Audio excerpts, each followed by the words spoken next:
Perhaps one or two more questions. I don't know, do we go back to that side now? There's some kind of structure here, formal.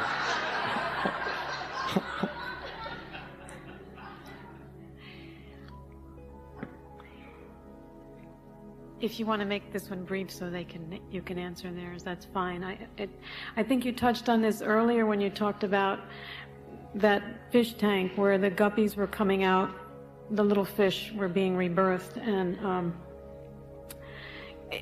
it brought me back to this question I'd had for a while. If all thoughts and emotions end with the dissolution of the body, then what part of our individualized consciousness goes on afterward, and where does it go before it comes back as one of those little guppies in God's fish tank?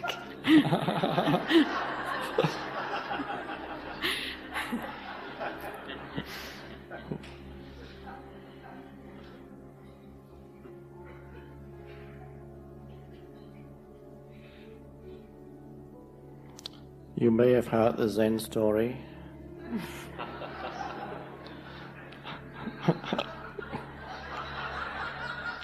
The disciple comes to the master and says, "Master, what happens to us after death?" The master says, "How should I know?"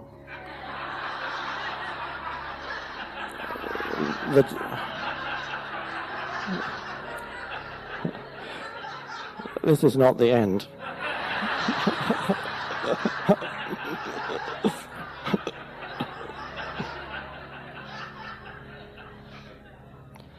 The disciple says, "Well, you are the master, aren't you?" The master says, "Maybe, but I'm not the dead one."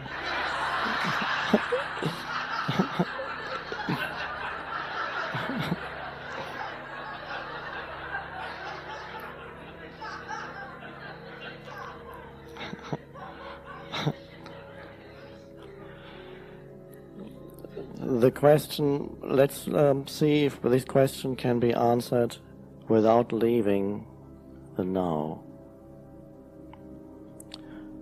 What part of our individuality survives, if anything?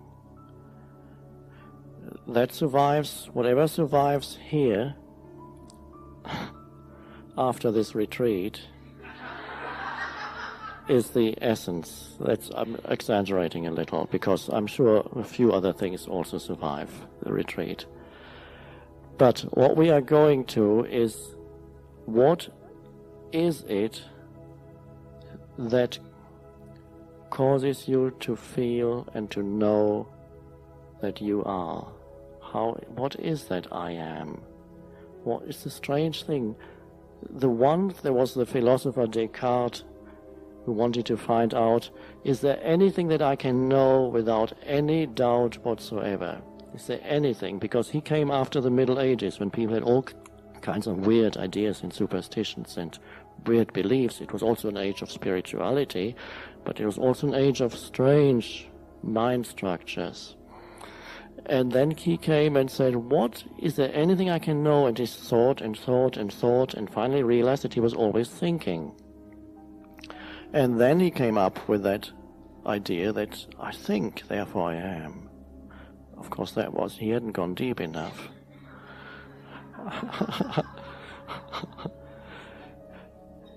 He hadn't realized that the sense of beingness, of being you, that innermost sense of identity, goes far beyond thinking. It has in fact nothing to do with thinking, except that it gets mixed up with thinking. That at this very moment, the question, if I ask you, who are you?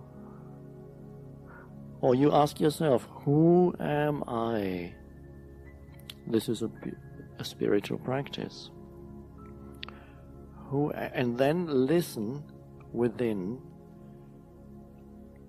to you listen for that deepest sense of I, of beingness. not your memories, you could forget them all, or your name.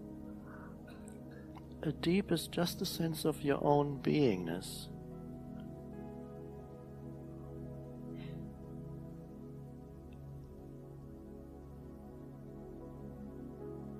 It's hiding underneath all the mind structures.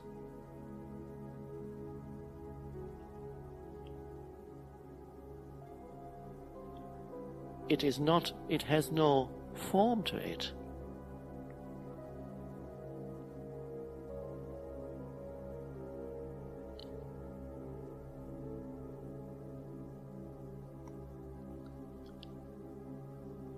And that is who you are. That is the I am. That is why Jesus said before Abraham was, I am. There's no past in it. I am. I am.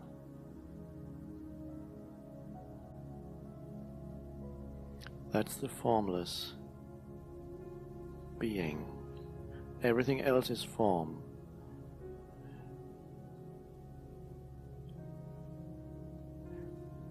You could have a hallucination. You could have a dream. People often ask, is that real or is it not real? Whatever phenomenon arises. Some people even ask, they say, the world doesn't seem that real to me anymore. Is it real or is it not real? Or you have a vision, nobody else sees it, so they call it a hallucination. And you say, is that real?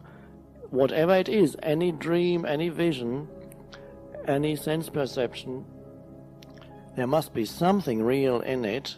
The essence must be, otherwise it would not be. For anything to be, it must have an essence of realness. Nothing can be without an essence of realness. The form may be very temporary. So even a hallucination requires consciousness in which the hallucination happens. The consciousness is the essence, it's a temporary form, it comes and goes. Consciousness is that essence of who you are, unconditioned, that remains here. When you realize the forms to be insubstantial.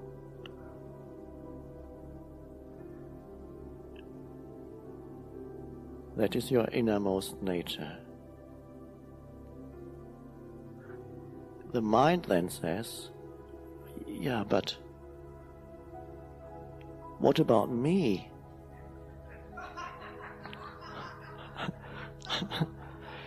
That means the feeling of identity has again been bound up with mind structures. What about that me? Those are temporary formations. I don't want to give to utter anything here that goes beyond what can be immediately known, because that is all you need. What can be immediately known, what you can know for yourself. And this is the essence of all knowing. Is that. How wonderful to realize that I am not that little limited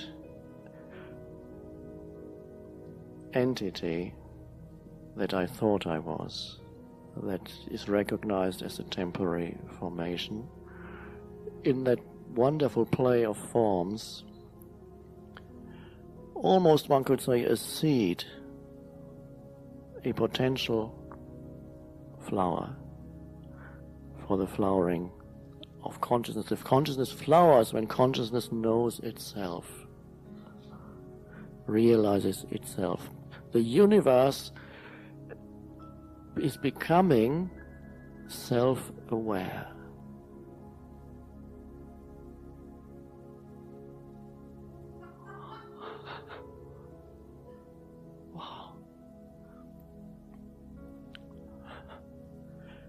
Now, there is no end to the questions that the mind can now ask. No end. The mind can now ask, why? Why isn't the universe self-aware already? Why can't it start off with self-awareness? Then we don't have to go through all this. How long is it all going to take? What's the purpose of it all? How will it end? And what then? After that?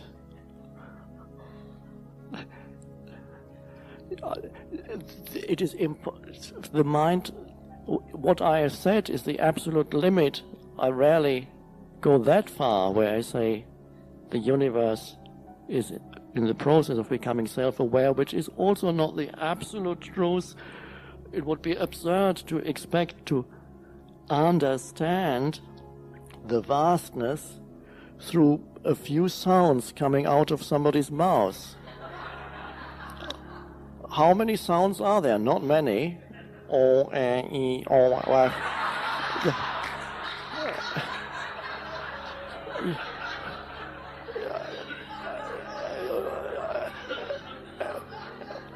And how many letters are there in the alphabet? Not that many, a few symbols, and then you put them together in different order. You rearrange the symbols or the sounds in different orders. Okay, let's try this one. Or let's try this. And now this is the explanation of the universe.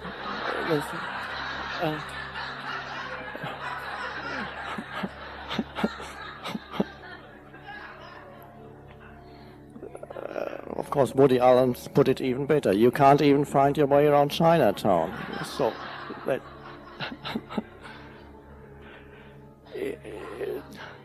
it's the limits of understanding and not even attempting to understand through conceptual thought what forever eludes conceptual thought, which is tiny, tiny.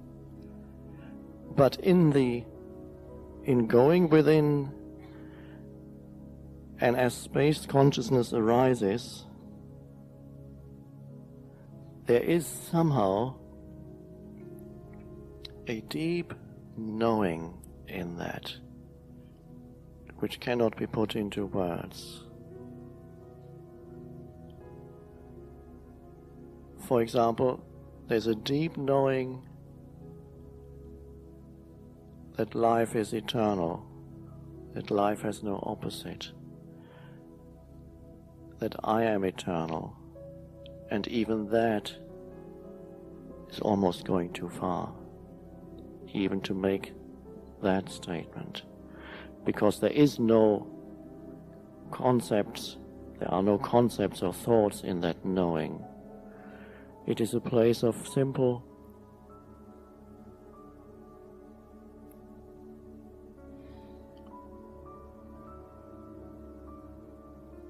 no word comes.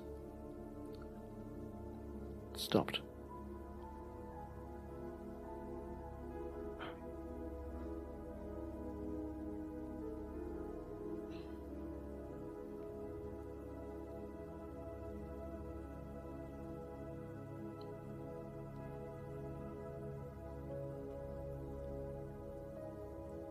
And so it's important. Understanding on an intellectual, conceptual level is not an important part of the evolution of consciousness. The Course in Miracles puts it very similarly. It says, I don't know if it's a literal quote, but it's very close.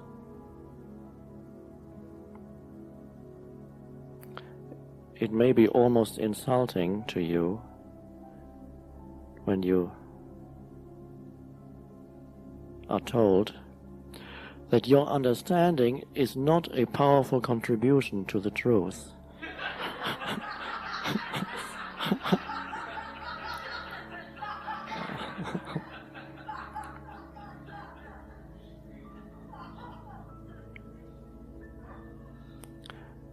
And one of the things you relinquish in that great act of surrender, of letting go, is the desire to understand. And you can still try to understand how to get from here to there, on that level, okay. But the desire to understand the great scheme of things, there comes a point then, and the point is now, where you see, I don't know.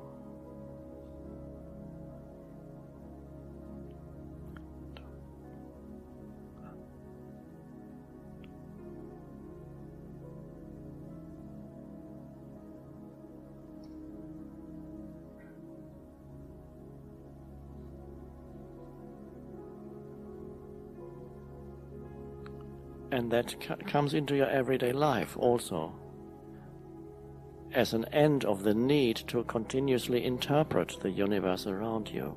You don't need to interpret every event and every person. Habitually the mind does that. Why not let it be as it is, that person, that event, and respond to it if needed, out of that space of letting it be.